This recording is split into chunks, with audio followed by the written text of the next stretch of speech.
मिला के आप देख सकते हैं कि ये फैसला किस जानिब जा रहा और हमारे हाथ क्या लगना है। अगरचे हमारे पिटिशनर्स ने बड़ी ज़बरदस्त फाइट की, ज़बरदस्त दलाइल पेश, फिर जम्मू कश्मीर के लोगों के हक़ में ये फैसला होना चाहिए।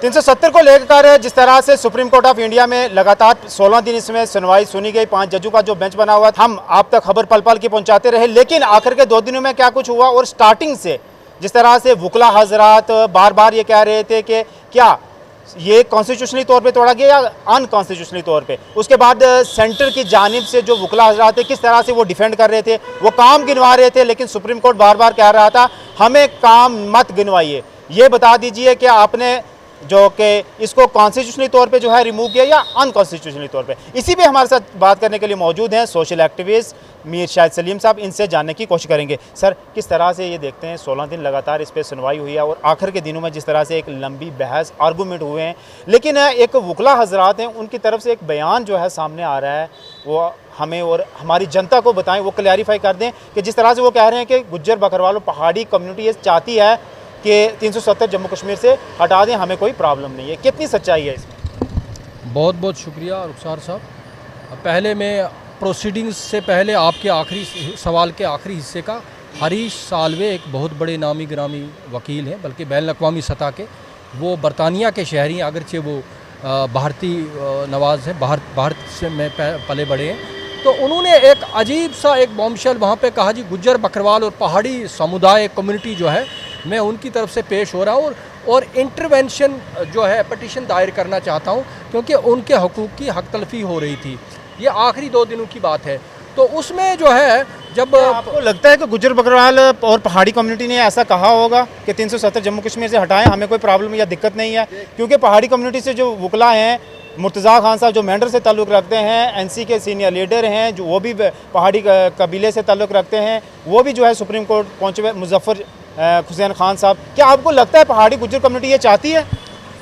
मैं वही कह रहा हूँ आपसे कि पहाड़ी कम्युनिटी ने तो वहीं पे डिनाई भी कर दिया कि पहाड़ी कम्युनिटी के 2 बड़े जो है माहिर कानून वहाँ पे मौजूद थे, लेकिन गुज्जर तबके में भी आप भी पिछले 4 साल से रिपोर्ट, मैंने जितने भी गुज्जर्स के बड़े लीडर्स के जो जय्यद जो स्टालवाट लीडर्स हैं उनके इंटरव्यूज़ आप पिछले 4 साल से निकालिए, मियाँ अल्ताफ़ से लेकर बाकी जितने भी लोग हैं जो फॉर्मर लेजिस्लेटर्स रहे हैं, कुछ मेंबर पार्लियामेंट तक या बाकी लोग जो है, उन्होंने हमेशा जो है रियासत की मेजॉरिटी कम्युनिटी के साथ खड़े रहे और 370 को अपनी पहचान, अपनी शनाख्त की बात कहते रहे, बल्कि इसके हटाए जाने की, इसकी मनसूखी की मजम्मत करते रहे।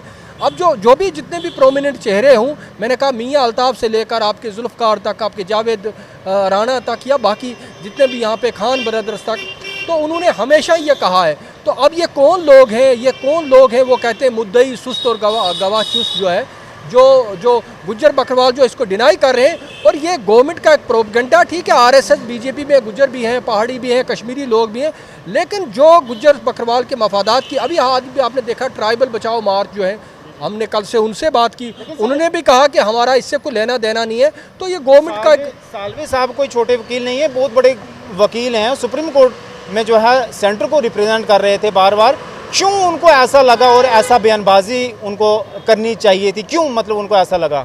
देखिए, आप खुद समझदार हैं भैया, बड़े वकील हुए छोटे, गवर्नमेंट कुछ भी मैनेज कर लेती है। गवर्नमेंट को सुप्रीम कोर्ट को मिसलीड करना है, डिस्ट्रैक्ट करना है, वो कोई बड़े से बड़ा, आप अगर शुरू से इन प्रोसीडिंग्स को देखें, सुनवाई का आप अगर एनालिसिस करें, पहले दिन ही सही, पहले तो गवर्नमेंट एक हलफनामा लेके आ जाती है जी वहाँ तामीर व तरक्की हुई है, वहाँ G20 हुआ, उसके प्रोसीडिंग्स के दौरान सुप्रीम कोर्ट के चीफ जस्टिस बार बार कहते हैं हमने कॉन्स्टिट्यूशनल वैलिडिटी को तय करना है, क्या ये आईनी था, क्या आप इस फैसले के आप में ये थी कि आप इसका ये फैसला ले सकते थे जो 5 अगस्त को आपने लिया, तो तय उसको करना था। उसके बाद ये एक आंकड़ा पेश करते हैं कि 1 करोड़ और 88 लाख लोग जो टूरिस्ट आ गए। उसके बाद बड़ी अजीब बात कि वो कौन लोग थे भाई, इतनी रियासत की आबादी से बढ़कर, हाँ मुझे बात कहने दीजिए। उसके बाद सुप्रीम कोर्ट को ये कहा जाता है कि जम्मू कश्मीर के लोगों के हकूक़ की हक तलफी होती है, अभी जम्मू कश्मीर की तामीर और तरक्की में बहुत बड़ी रुकावट थी 370 और 35 से। यानी उसी सुप्रीम कोर्ट में जहां बहस चल रही थी, जो राष्ट्रपति भवन है, जो आपका प्राइम मिनिस्टर का हाउस है, उससे 1-1.5 किलोमीटर सब कुछ नॉर्मल है तो फिर स्टेटहुड का दर्जा वापस बहाल क्यों नहीं करते? सुप्रीम कोर्ट तो कहता है उनको। मैं उस पर आ रहा हूँ, मैं प्रोसीडिंग्स पे आ रहा हूँ भैया, मैं प्रोसीडिंग्स पे। गुर्बत भारत में ज़्यादा है जम्मू कश्मीर को लेकर।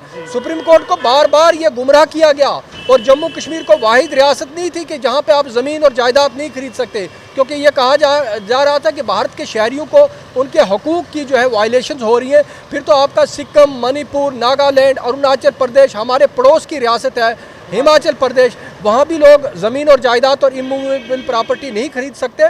तो लिहाजा बार बार उनको गुमराह करने की कोशिश की गई सुप्रीम कोर्ट के, जो कि गलत है। तो आप जो नामलसी की बात कर रहे हैं, अगर वाकई अगर नामलसी है तो वाकई इंतखाबात करवाए जाने चाहिए, वाकई लोगों को डेमोक्रेटिक उनके हकूक़ बहाल किए जाने चाहिए।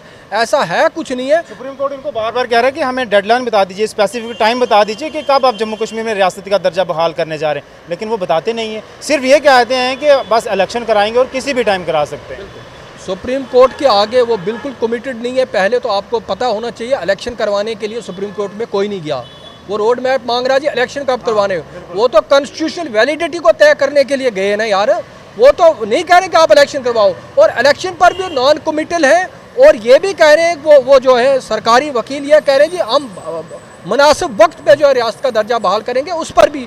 तो लिहाजा कुल मिला के आप देख सकते हैं कि ये फैसला किस जानिब जा रहा और हमारे हाथ क्या लगना है। अगरचे हमारे पटिशनर्स ने बड़ी ज़बरदस्त फाइट की, ज़बरदस्त दलाइल पेश किए, ज़बरदस्त उनके अगर देखा जाए दलाइल की बुनियाद पर, फिर जम्मू कश्मीर के लोगों के हक़ में ये फैसला होना चाहिए। लेकिन क्योंकि इस बीजेपी सरकार में जो है सारे इदारे, कोर्ट से लेकर जितने भी ऑटोनमस बॉडीज़ हैं, उन पर गवर्नमेंट का असर रहा है। पिछले सालों से जो फैसले आए हैं, मैं कहता हूँ जिस देश में आस्था की बुनियाद पर फैसले होते हैं, जहाँ पे फैसले, अदालती फैसले में यह सुनाया जाए कि somebody should be hang to death to satisfy the collective conscious of the nation, तो वहाँ पे उम्मीद तो कुछ नहीं की जा सकती। हमारे जो जम्मू कश्मीर से पटिशनर थे, क्या लगता है आपको ये केस हमारा स्ट्रॉन्ग था, उस वजह से जो है हारिस साल्वे को ये बयान देना पड़ा? बिल्कुल स्ट्रांग था, यही बयान नहीं, और भी इस तरह के बड़े अजीब से बयान दिए उन्होंने, जिसमें कोर्ट को डिस्ट्रैक्ट करना था, जिसमें कोर्ट को गलत मालूमात देकर कोर्ट की तवज्जो असल मुद्दे से हटानी थी। हरीश साल्वे क्या, उसमें तो गवर्नमेंट ने जितने भी किया वो तो झूठ का पलंदा था। उससे तो उन ना हकाइक से कोई ताल्लुक़ है, ना तामीर और तरक्की से कोई। जम्मू कश्मीर की रियासत तो आपकी गुजरात से कहीं ज़्यादा वो जो है प्रोग्रेसिव है, ज़्यादा तरक्की याफ्ता है। लिहाजा हमारे यहाँ तो मैं वही तो पहले कह चुका, हमारे यहाँ को कम से कम भूखा तो नहीं ना सोता। हमारे यहाँ सबके सरों पे छत है। आप अपने दिल्ली की हालत देखिए यार, जहाँ पे बड़े बड़े भाषण देते हैं। आप दिल्ली की सड़कों पे शाम को निकलिए, देखिए लोगों के पास छत नहीं है, खाने को कुछ नहीं है। तो आप क्या 370 हटाकर हमारे क्या वही तरक्की देना चाहते हैं जो आपके वहाँ पे, जो आपकी बाकी रियासतों में? आखिर में हमें बताएं, आपको कितनी उम्मीदें हैं? क्या लगता है वापस फिर से 370-35 से जम्मू कश्मीर में बहाल होगा? देखिए, अगर सुप्रीम कोर्ट ऑफ इंडिया अपने ज़मीर का वो उस पर फैसला करेंगे, जो दलाइल पेश किए गए, तो लिहाजा जम्मू कश्मीर के लोगों की विन होनी है। लेकिन जो अगर आप हाल ही के सालों के देखें, जितने भी फैसले आए, जितने भी बड़े बड़े यहाँ पे ये अपोजिशन जो वो लेकर मुकदमे गई है इनके पास, सुप्रीम कोर्ट ऑफ इंडिया के पास, और वो सारे फैसले जो हैं वो इनके खिलाफ हुए हैं।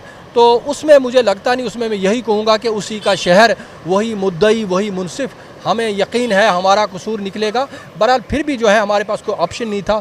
जिस तरीके से जम्मू कश्मीर ने किस तरीके से अपनी पावर्स को डेलीकेट किया गवर्नमेंट ऑफ इंडिया के यहाँ, तो वो सारी चीज़ें वर्क बाय वर्क जो है वो डिस्कस हुई है। यही एक अच्छा पहलू है, इससे ज़्यादा कुछ नहीं। और आखिर में वो ज़हूर भट्ट जो लेक्चरर जिसने वहाँ पे वो उसमें बहस की, उसको भी अपना हक मिला। और सबसे बड़ी बात कि 370 और 35A को डिस्कस करना जो है पिछले इतने अरसे से जो है वो शजरे ममनुआ बना दिया था, तो उसमें जो है वो डिस्कस हो रहा, उसकी बहस चल निकली आलमी सतह पर भी और लोकल सतह पर भी। वरना आप देखें, रफ़ेल डील से लेकर जितने बड़े बड़े डीमोनेटाइजेशन लेकर राम मंदिर, बाबरी मस्जिद, जितने भी फैसले हैं वो उनकी अगर आप तारीख देखें तो आपको खुद समझ जाना चाहिए कि फैसला क्या आने वाला है। चलें सर, बहुत शुक्रिया। तो जिस तरह से समाजी कारकुनों मीर शाहिद सलीम साहब हैं, अलग अलग लोगों की अलग अलग राय है। अब लोगों की निगाहें जो हैं सुप्रीम कोर्ट ऑफ इंडिया के ऊपर टिकी हुई हैं। कब सुप्रीम कोर्ट ऑफ इंडिया इस पे फैसला सुनाएगा? क्या 370 दोबारा फिर से जम्मू कश्मीर में बहाल होगा?